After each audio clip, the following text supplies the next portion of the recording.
Walkout कर सकते हैं? मैं तो कहता हूँ भैया करके दिखाते हैं, एक बार चुनाव का बहिष्कार ये लोग करके दिखाते हैं अगर हिम्मत हो। भाई ये तो वो राजनीतिक दल है जिनमें अकेले चुनाव लड़ने तक की हिम्मत नहीं है, बहिष्कार तो क्या करेंगे। राष्ट्रीय जनता दल, बिहार की पुरानी पार्टी जो 15 साल तक सत्ता में रही, आज हिम्मत नहीं है इन लोग की अकेले चुनाव लड़ने की। गठबंधन किससे? कांग्रेस जैसी पार्टी जो देश की सबसे पुरानी पार्टी है, कांग्रेस में हिम्मत नहीं है बिहार में अकेले चुनाव लड़ने की। भैया चिराग पासवान में इतनी हिम्मत तो थी ना कि 2020 में मैंने अकेले चुनाव लड़ने का दम दिखाया, वो भी तब जब मेरे नेता का निधन उस वक्त हुआ था, जब पहले चरण का नामांकन चल रहा था। है हिम्मत तो लड़के दिखाया अकेले।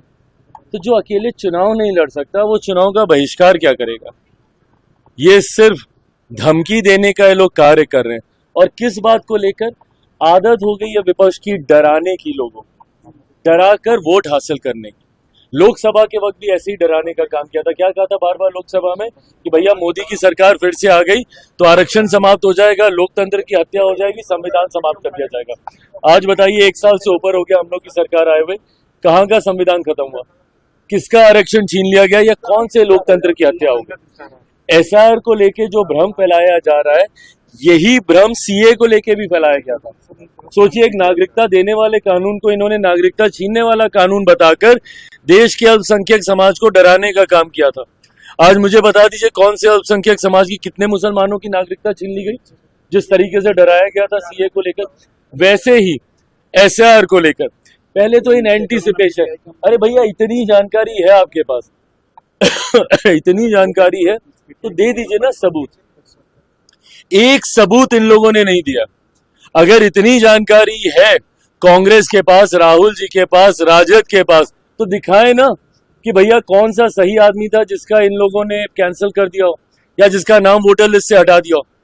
सिर्फ हंगामा हंगामा हंगामा, दिल्ली में सदन नहीं चलने दे रहे, यहाँ बिहार में इन लोगों ने सबको परेशान करके रखा हुआ है सिर्फ इन एंटीसिपेशन कि ऐसा हो जाएगा, ऐसा हो जाएगा, ऐसा। अरे भैया क्या हो जाएगा और क्या हो गया है? ये सरकार की भी जिम्मेदारी है, हम राजनीतिक दलों की भी जिम्मेदारी है, और चुनाव आयोग जो कि एक संवैधानिक संस्था है उसकी भी जिम्मेदारी है। और अपनी जिम्मेदारी को हर कोई निभाएगा और इस बात को सुनिश्चित करेगा कि किसी भी नागरिक का के साथ कोई अन्याय नहीं हो। But at the same time कोई भी घुसपैठिया हमारे देश के सबसे बड़े अधिकारों में से एक मताधिकार का दुरुपयोग कर ले, ये भी हम लोग नहीं होने देंगे। आज की तारीख में कौन कंप्लेंट करता था भैया? यही लोग जाते थे ना। क्यों जाते थे चुनाव आयोग के दरवाजे पे? अगर आपको कोई प्रक्रिया नहीं चाहिए थी, क्यों ये प्रोसेस अपनाया गया? इसीलिए अपनाया गया ना कि लोकसभा चुनाव के बार बार जाते थे ये लोग कि वोटर लिस्ट में धांधली हो रही है। महाराष्ट्र का तो अभी तक हम लोग को सुनाते हैं, दिल्ली में सुनाते हैं कि वोटर लिस्ट में डुप्लीकेसी हो गई, नाम जोड़ दिए गए, नाम घटा दिए गए। अब भैया जब इसको लेकर एक इंटेंसिव रिवीजन किया जा रहा है कि कोई गलत ना हो, कई लोगों की मृत्यु हो गई है, उनका नाम दशकों तक चलता रहता है, वो हट जाए, कई नए नाम जोड़ने होते हैं, वो नाम जुड़ जाए, जो फर्स्ट टाइम वोटर है उनके साथ कोई अन्याय नहीं हो।